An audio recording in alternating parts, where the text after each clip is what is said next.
Hey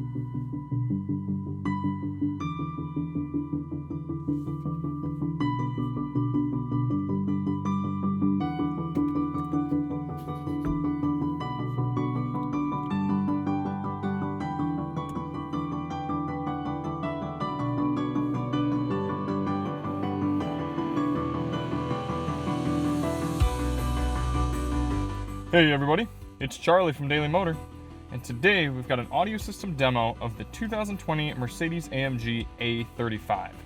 And this is rocking the 9-speaker, 225-watt mid-range system. This is going to be an in-depth review. We're going to go around, take a look at speaker locations, how the infotainment system works, listen to some sample tracks, get out on the road, listen to those while we're moving. I'll give you my thoughts at the end. Before we get started, let's hop out, take a quick look at this car. So this is Mercedes' entry-level AMG car. It's rocking a 2-liter turbo, putting out just over 300 horsepower, I think 295 pound-feet of torque. Today's sound system day, not performance day, so I've blanked on a few of my specs. But if you want to see more on the car, check out the links in the description for our full review on our highway fuel economy test, and hit that subscribe button. It helps us out a bunch for you to just mash subscribe, and maybe like as well if you like what you see. So it was a little bit tough to nail down exactly what system this car has, because if you're not buying the Burmester top-level 12-speaker system, Mercedes is very coy about the specs of this audio. But from what I can determine from forums and all the information on the interwebs, this is a 9-speaker system. So let's go around and locate those speakers now. So I know for sure you've got 1, 2, 3 right up in the center, and then 4, 5. But what I'm thinking is that there are actually 2 speakers in here, but we'll get back to that in a second. So for sure 5, and then you got 6 right here, 7, and then you've got a subwoofer in the trunk underneath all this business. So if I move my handy electric unicycle here, you can see there's a subwoofer right under there as well as the amplifier. So what I'm wondering though is it says it's a 9-speaker system, so there's 7 speakers plus a subwoofer. The subwoofer can't count as one of the speakers because that would give us an odd number. It'd give us 8. Then I don't know where the last speaker would be. So what I'm thinking is either in the front or the rear, those door panels actually have 2 speakers behind them. So I always do these audio system demos with uncompressed WAV audio files on a USB stick plugged directly into the system, and 2 high-quality binaural microphones in both of my ears, giving you the most realistic audio test experience on YouTube. We also do these tests with the sound settings set to their factory defaults. So you can see here, got bass, mid-range, and treble all zeroed out. Let's test those now.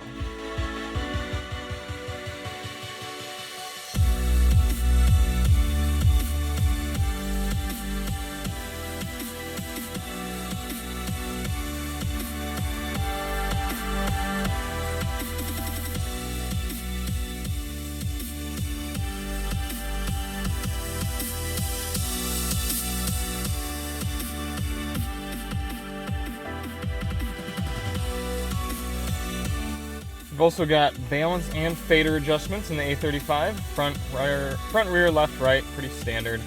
And then an automatic volume adjustment, which seems to be a little overzealous if you ask me. As you get going faster, the music gets way louder.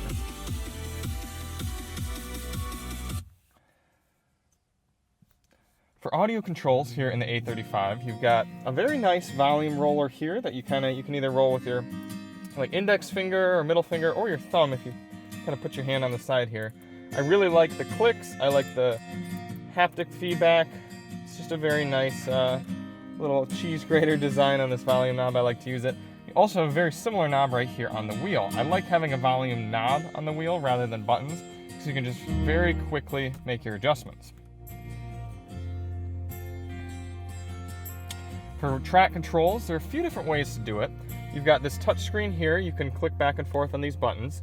You can also use the steering wheel with this little trackpad and track your way through songs. You can also use the trackpad down here to cycle over to these track adjustment buttons and click on them. So you can see I just restarted the song a little bit accidentally. Or you can use this little swipe function that actually took me a little while to realize how it works, because I thought you click it and bring up this menu and then swipe to the side back and forth like that. But what you're actually intended to do, I mean, you can do that, but what you're really intended to do is just swipe on this. So you can see I could swipe 3 to the right, and then all of a sudden I get 3 songs to the right. Pretty nifty. For audio inputs in the A35, it's pretty standard fare. You got your standard AM, FM, Sirius XM satellite radio, Bluetooth with Android Auto and Apple CarPlay support, as well as multiple USB-C ports around the car. Fortunately, this one came with a C to A adapter for my USB stick. So what does that mean you're missing? Well, you don't have a 3.5mm auxiliary input jack, and you also don't have any sort of disc player, CDs or DVDs. A little disappointing, but not too uncommon here in 2020. All right, let's start this little pocket rocket up and get on the road. I appreciate that the car is able to start up without stopping the music. Some nice little touch there.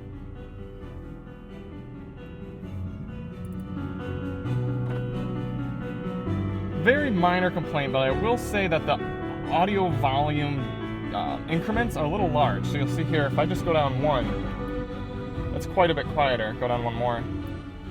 That's quite a bit quieter as well. So it's kind of hard to get an exact level, kind of fine tune how loud you want your audio to be, but maybe that's just a little picky for me doing this test.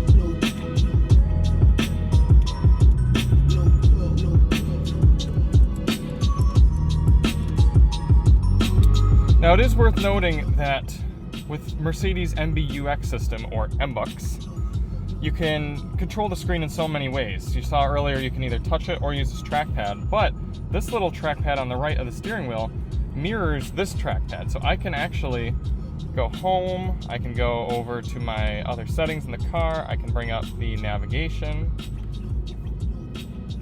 and then I can go back and control my audio settings all without taking my hands off the wheel. That's pretty nifty. The only downside is if your fingers are sweaty at all or just don't have the right consistency, these trackpads can be really grippy and overall just kind of difficult to use. So that's a bit of a downside to it, but I appreciate that Mercedes took the work and made this sort of functionality and gave us so many different ways to control the system.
Now that we're up to highway speed and away from those trucks, set the cruise at 70 and let you hear what it sounds like.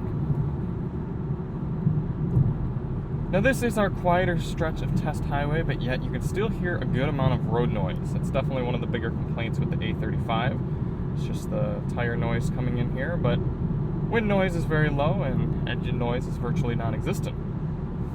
So I'm going to play this next track here, and I want you to really listen to how the system handles this rock song. It's one of our more complex songs on the test track list, and it really makes or breaks an audio system.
So this song is really the only one on the test track that really demonstrates the weakness in A35's audio system. Because with pop music and simpler type songs, this system is really quite strong.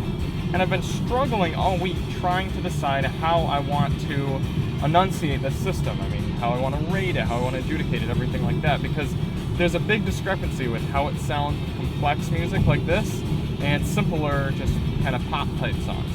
So let's restart the track and talk you through it a little bit. So right here, all sounds fine and good, guitar's coming through, but as soon as the bass guitar comes in, listen to how much quieter the other guitar gets. So that tells me that there are only limited amount of channels for the audio to come through, and that there's not much power.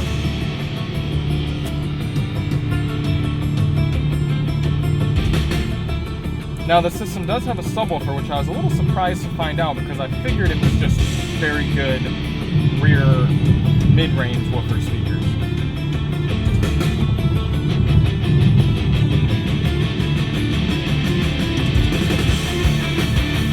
And once you get to here, it doesn't sound awful, but it's just a little bit of a mishmash of sounds. There's way too much coming in through the mid-range, kind of the mid to high range, and it gets a little harsh on your ears.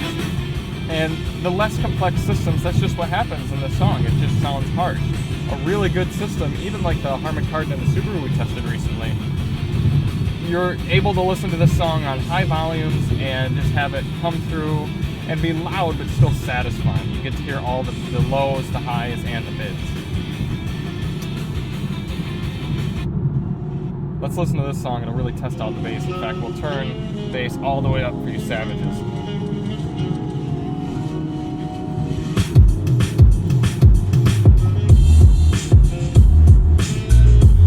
So very moderate mirror shakage, mostly from the outside mirrors. Getting a good amount of thump into my seat. But you can still tell that it's a small subwoofer making that bass.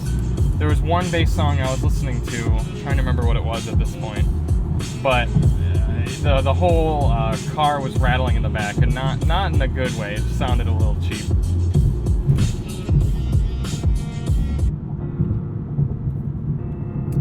So as I said earlier, it was tough to evaluate the system because there was a lot going on here. You had some really impressive sounds for kind of an entry-ish level audio system, and then you had certain songs that were just like, really? It's so different. So all things considered, wrapping everything together here, the A35's 9-speaker audio system, I'm going to give it a 7. I'm going to give it a 7. I'm going to try to remember that the last system I was in was the Lincoln's Revel Ultima system. So it's kind of not, there wasn't really a palate cleanse there. Went from a very good system to this system, which is pretty decent. I would really like to hear the Burmester in this car because Burmester usually does really good audio systems. And this infotainment system makes it a little tough for me as well. And the GLS 580 review, I criticized it a bit for being overly complicated, but now that I've spent more time with it, it's a little more satisfying to use.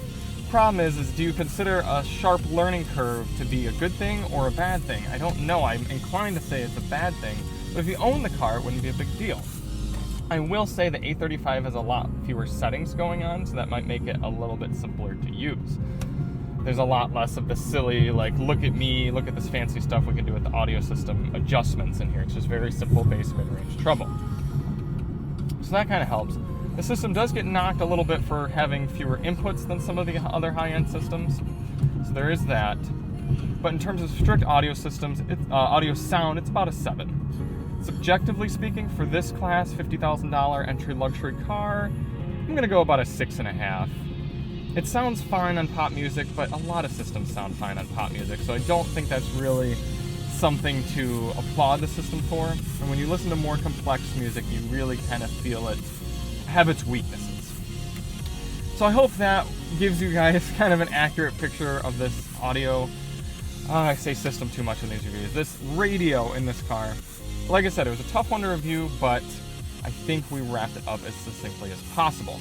If you liked the video, Do us a favor, hit that subscribe button, check out all of our other content, our other A35 videos, as well as all the other sound tests out there. I'm Charlie from Daily Motor, and as always, drive on.